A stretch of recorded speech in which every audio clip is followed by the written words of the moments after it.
Hey everybody, it's James here at the Board Game Spotlight. Today we are looking at Direwild, a new game that's a Kickstarter. This is a cooperative deck building, dungeon crawling, adventure board game situation that might be the cutest thing you've ever seen. You're going to be making creatures, deck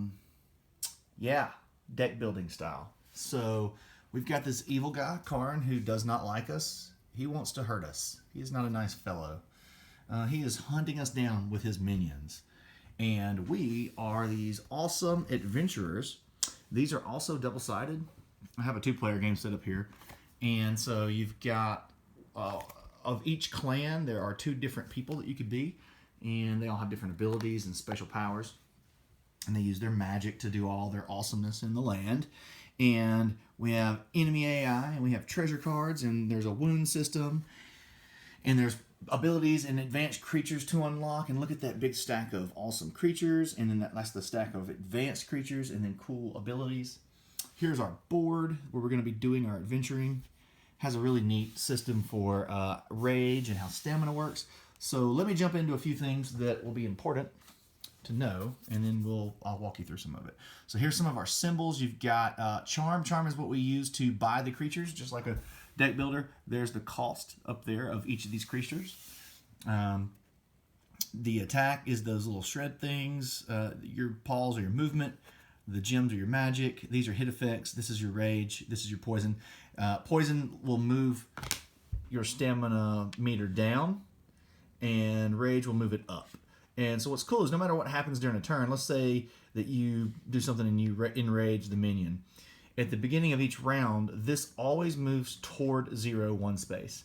So even if you were if you get them way down to -3, it's going to always move toward that 0. So that's the poison and the rage. And then you've got flying creatures and then knockback. So pretty streamlined on the things that are going to happen in there. So let's look at some turn order actions. So the first thing you do is going to move those counters like I just discussed across the board for your that goes for your heroes as well. They also have the same system. And then you're going to reveal the enemy AI card. So this drives the system of the game. So we'd flip this over. And so this top portion here, that is Karn is moving toward spawning on his altar on the board. You do not want that. He is gross.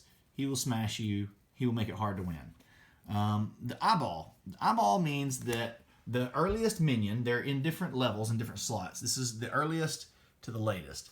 And this means this minion becomes active. That matters because of the way they move. If they are non-active, like this blue minion here, they follow this hunting path where they're just patrolling and looking for us.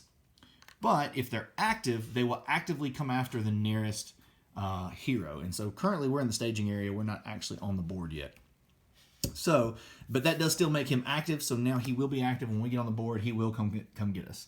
This controls their movement and then how much movement they have. And then if there is a priority on players. So in this case, in this two-player game, you've got this setup here. You get to choose as a team turn order. So you're going to have a discussion of, well, I think this guy's going to come after priority 1, so let's put this on Tog because he's the big tanky looking dude. So that's what you do. And then if Karn is on the board, there's things that you do there. So that would be that part. From there, we would draw up. So we've chosen our turn order, and then we would draw our cards. So like a good deck builder, we start off with our starting hand, and we would draw 5. So when you draw this 5, you're going to flip them over, and you're going to have a combination. There's a couple of, I didn't draw anything good on this one, except puppies and kittens. Yeah. So here we would have, we've got 2 kittens and 3 puppies. So the puppies can be turned into the creature that we're going to use for adventuring, and the kitten is just good for the charm because they're very charming. So this player has 2 charm to spend at the market. So we could buy that red panda right there. We could get the hummingbird. We could get the ostrich. Let's just assume they're going to buy the panda. Panda goes into the discard unless you can pay an extra charm, and then you can actually charm them directly into your on top of your deck for your next hand. Then you can discard the kittens because they've been used and they're no longer useful. And typically you would have maybe a special creature that has something else going on. But now you're going to build a creature that's going to help you along the way on the adventure phase. So I have a 1, 2, 3 attack puppy. Let's see what Todd's got going here. 3, 4, and 5. We flip these over. Okay, so Todd has a special creature, so he can wound himself. So if you look at his board, you can see that when he takes a non-fatal wound, he gains a rage. When he does take a fatal wound, he gains 2 rage. He can also take 1 poison to destroy a wound in his hand. So the wounds, actually, they're like dead cards. They get added to your deck, and when you draw them, they're just not helpful. They don't do anything good. So he has a system for that. And then he also has special, every player has their special 1 power and 2 power magic. Everyone starts the game with 2, and as you do damage to minions, you'll put these on there as like health counters.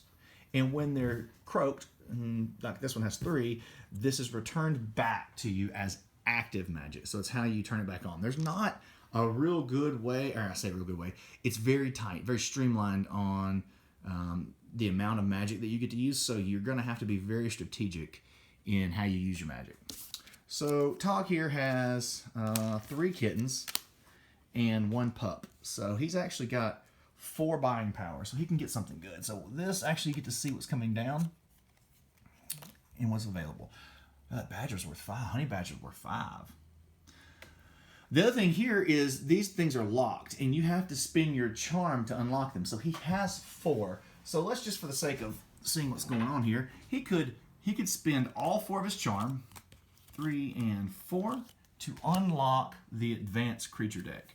So now we would get to see what we want to bring down. So the next time something is bought from the market, the players choose which one of these 2 drop into the market to be able to be picked up.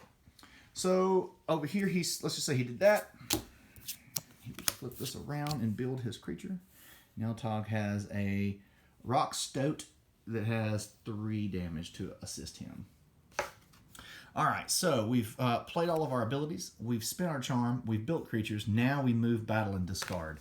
So in player order, Tog's first. Everybody has 3 standard movement. So he could sprint out here, boop, boop, boop, and get this treasure. Because who doesn't like treasure? So pick this up. It's a scroll of destruction. Destroy this card to destroy up to 2 cards from your discard, or 1 card from your any discard. So that's helpful. But now that he's on the board, this guy is on the next turn going to come after him or whoever's closest. There's also a system for breaking ties as far as if somebody else is there. Now, this minion is not active, and so we may not want to sprint over here and try to get this, because if we end a turn adjacent to an inactive minion, they will become active. So you've got to be careful on how you want to handle that. So we might just go 1, 2, 3. He should patrol by and not get us. So we'll just say we do that. Everything we used, we didn't have to battle anybody there yet. We would put everything up, and it would go to the next turn, like a standard deck builder. That is the base of the game. We're going to dive into a playthrough so that you guys can see Chapter 1. There's no spoilers so much as it's just playing through, because the game, it doesn't have a storyline that you're revealing or anything like that. But it does have some really cool stuff that's going on. So we want you to be able to see how the game plays and see if this is something you like. So, all right, gameplay time.